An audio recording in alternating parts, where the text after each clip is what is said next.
ఉద్యోగం కోసం చూస్తున్నారా? అయితే ఈ ఛానల్‌ని సబ్స్క్రైబ్ చేసుకోండి. ఈ ఛానల్‌లో మీకు 10థ్, ITI, diploma, inter, B Tech, degree వాళ్ళకి డైలీ జాబ్ అప్డేట్స్ వస్తాయి. సో, సబ్స్క్రైబ్ చేసుకొని పక్కనున్న బెల్ ఐకాన్ యాక్టివ్‌లో అయితే పెట్టుకోండి. సో, మనకొచ్చేసి ఇండియన్ బ్యాంక్ నుండి వచ్చేసి అప్రెంటిస్ కింద 1500 ఓపెనింగ్స్ తోటొచ్చేసి హైరింగ్స్ అయితే చేసుకుంటున్నారు. వేరు ఆంధ్రప్రదేశ్ అండ్ తెలంగాణలో ఉన్న ఇండియన్ బ్యాంక్స్‌లో అయితే మనకి 12 మంత్స్ పాటు అయితే ట్రైనింగ్ అయితే ఉంటుంది. ఈ యొక్క ట్రైనింగ్ పీరియడ్‌లో వచ్చేసి మనకి 12,000 నుండి 15,000 ఫర్ మంత్ అయితే మనకి స్టైఫండ్ అనేది కూడా ప్రొవైడ్ అయితే చేస్తారు. దానికి సంబంధించిన కంప్లీట్ డీటెయిల్స్ వచ్చేసి ఈ వీడియోలో అయితే ఎక్స్‌ప్లెయిన్ చేస్తాను. సో, వీడియోని మాత్రం ఎండ్ వరకు స్కిప్ చేయకుండా అయితే చూడండి. సో, మనకి ఎంగేజ్మెంట్ ఆఫ్ అప్రెంటిస్ అండర్ కింద వచ్చేసి ఇండియన్ బ్యాంక్ వాళ్ళ కింద వచ్చేసి మనకి 1500 వేకెన్సీస్ కోసం వచ్చేసి హైరింగ్ అయితే చేసుకుంటున్నారు. సో, మీరు జూలై 10th నుండి వచ్చేసి జూలై 31 వరకు ఆన్లైన్ ద్వారా అయితే అప్లై అనేది కూడా చేసుకోవాల్సి అయితే ఉంటుంది. టోటల్ మనకి 1500 వేకెన్సీస్ కోసం వచ్చేసి హైరింగ్స్ అయితే చేసుకుంటున్నారనమాట. సో, ఫస్ట్ మనకి ఆంధ్రప్రదేశ్ విషయానికి వస్తే టోటల్ ఆంధ్రప్రదేశ్లో ఉన్న ఇండియన్ బ్యాంక్లో వచ్చేసి 82 వేకెన్సీస్ కోసం వచ్చేసి హైరింగ్స్ అయితే చేసుకుంటున్నారు. దాంట్లో మనకి SC, ST, OBC, EWS and you're candidates కూడా సపరేట్గా అయితే వేకెన్సీస్ అనేది కూడా డివైడ్ చేయడం అయితే జరిగిందనమాట. సో, మనకి టోటల్గా ఆంధ్రప్రదేశ్లో వచ్చేసి 82 ఓపెనింగ్స్ కోసం వచ్చేసి హైరింగ్ చేసుకుంటున్నారు. దెన్ మనకి తెలంగాణ విషయానికి వస్తే టోటల్ తెలంగాణలో ఉన్న ఇండియన్ బ్యాంక్స్లో 42 వేకెన్సీస్ అయితే ఉన్నాయన్నమాట. ఇది కూడా మనకి SC, ST, OBC, EWS and you're candidates కూడా డివైడ్ చేయడం అయితే జరిగిందనమాట. సో, టోటల్ మనకి తెలంగాణలో 42 వేకెన్సీస్ అయితే ఉన్నాయి. ఎవరైతే ఆంధ్రప్రదేశ్ అండ్ తెలంగాణకు సంబంధించిన మేల్ ఫీమేల్స్ క్యాండిడేట్స్ ఉంటారో వాళ్ళు ఎవరైనా సరే మీరు జాయిన్ అయితే అవ్వచ్చు అనమాట. అంటే ఈ యొక్క జాబ్స్కి అయితే మీరు అప్లై అనేది కూడా చేసుకోవచ్చు. దీనికి ఎవరైతే ఎస్సీ, ఎస్టీ, ఓబీసీ క్యాండిడేట్స్ ఉంటారో మీరు ఎవరైనా సరే ఈ యొక్క అప్లికేషన్ అనేది కూడా మీరు ఆన్లైన్ ద్వారా అనేది కూడా పెట్టుకోవచ్చు అనమాట గైస్.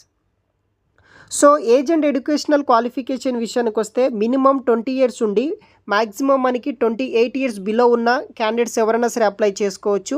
అదేవిధంగా ఎస్సీ, ఎస్టీ క్యాండిడేట్స్ ఉంటారో వాళ్ళకు వచ్చేసి ఏజ్ రిలాక్సేషన్ కూడా వీళ్ళు ప్రొవైడ్ అయితే చేస్తున్నారనమాట.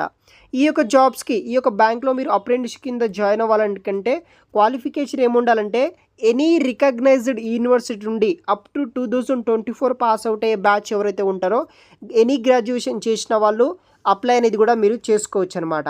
సో, మనకి అన్ని కేటగిరీస్ వాళ్ళకు వచ్చేసి ఏజ్ రిలాక్సేషన్ కూడా ప్రొవైడ్ అయితే చేస్తున్నారనమాట. సో, దాన్ని బట్టి కూడా మీరు అప్లై అనేది కూడా చేసుకోవచ్చు మీ యొక్క ఏజ్ రిలాక్సేషన్ బేస్ చేసుకొని కూడా. వచ్చేసి మనకి ఈ యొక్క బ్యాంక్లో వచ్చేసి ట్రైనింగ్ పీరియడ్ కింద 12 మంత్స్ వచ్చేసి మనం ఆన్ జాబ్ ట్రైనింగ్ అయితే తీసుకోవాల్సి అయితే ఉంటుందన్నమాట. ఈ 12 మంత్స్లో మనకి స్టైఫండ్ అనేది కూడా ప్రొవైడ్ అయితే చేస్తారు. సో, బ్రాంచెస్ అండ్ స్టైఫండ్ విషయానికి వస్తే ఎవరైతే మెట్రో అండ్ అర్బన్ బ్రాంచెస్లో పోస్టింగ్ తీసుకుంటారో వాళ్ళకి ఎవ్రీ మంత్కి మనకి 15,000 ఫర్ మంత్ అయితే స్టైఫండ్ ఇస్తారు. అదేవిధంగా ఎవరైతే rural and semi urban branches ఉంటారో వాళ్ళకు వచ్చేసి ఎవ్రీ మంత్ మనకి 12,000 ఫర్ మంత్ స్టైఫండ్ అనేది కూడా వస్తుందన్నమాట. Training, over time and holidays కూడా అన్నీ క్లియర్గా అయితే ఆ పర్టికులర్ నోటీస్లో అయితే ఉంటుందన్నమాట. ఆన్ జాబ్ ట్రైనింగ్, తర్వాత క్యాజువల్ లీవ్స్ కావచ్చు, తర్వాత మిగతా డీటెయిల్స్ అన్నీ మీకు ఆ పర్టికులర్ నోటిఫికేషన్ క్లియర్గా మెన్షన్ చేయడం జరుగుతుంది. దాన్ని బట్టి అయితే మీరు అప్లై అనేది కూడా చేసుకోవచ్చు అనమాట. దానికి సంబంధించిన ఫిజికల్, మెడికల్ ఫిట్నెస్ ఉండాలి. కాంట్రాక్ట్ విత్ అప్రెంటిస్ సంబంధించిన బేసిక్ డీటెయిల్స్ ఉంటుంది. టర్మినేషన్ ఆఫ్ కాంట్రాక్ట్ డీటెయిల్స్ అయితే ఆ పర్టికులర్ వెబ్సైట్లో అయితే మీరు చూడవచ్చు అనమాట. సో, దీనికి వచ్చేసి application fees and intimation charges విషయానికి వస్తే కేటగిరీ అండ్ అప్లికేషన్ ఫీజు విషయానికి వస్తే ఎవరైతే జనరల్, ఓబీసీ, ఈడబ్ల్యూఎస్ క్యాండిడేట్స్ ఉంటారో వాళ్ళకి ఆన్లైన్ ద్వారా మీరు 500 రూపీస్ అనేది కూడా అప్లికేషన్ ఫీజు అయితే ఉంటుంది. రిమైనింగ్ క్యాండిడేట్స్ ఎవరైతే ఎస్సీ, ఎస్టీ క్యాండిడేట్స్ ఉంటారో వాళ్ళకి నిల్ అయితే ఉంటుందన్నమాట. సో, వీళ్ళు ఎటువంటి ఛార్జెస్ అయితే తీసుకోవాల్సిన పని అయితే ఉండదన్నమాట.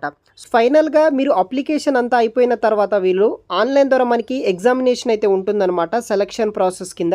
సో, ఎగ్జామినేషన్ సంబంధించిన టెస్ట్ విషయానికి వస్తే ఆంధ్రప్రదేశ్లో వచ్చేసి మనకి విజయవాడ, గుంటూరు, విశాఖపట్నం, కర్నూలు అండ్ విజయనగరంలో మనము ఎగ్జామ్ సెంటర్స్ అయితే కూడా ఉంటాయన్నమాట. వన్స్ మీరు అప్లికేషన్ కంప్లీట్ అయిన తర్వాత వీళ్ళు డేట్ ఇష్యూ చేసి మనకి ఎగ్జామ్స్ అనేది కూడా కండక్ట్ అయితే చేస్తారు. First test of.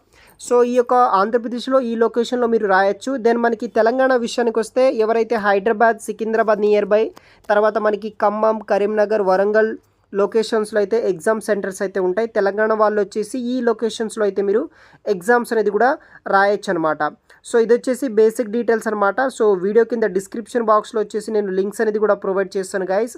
అక్కడ నుండి మీరు క్లియర్గా నోటిఫికేషన్ పీడిఎఫ్ డౌన్లోడ్ చేసి దాంట్లో క్లియర్గా చూసిన తర్వాత మీరు ఓకే అయితే కనుక ఫర్దర్గా అప్లికేషన్ పెట్టడానికైతే ట్రై చేయండి. మరిన్ని వివరాలు వచ్చేసి వీడియో కింద డిస్క్రిప్షన్ బాక్స్లో ఉంటుంది, అప్లై చేసుకోండి.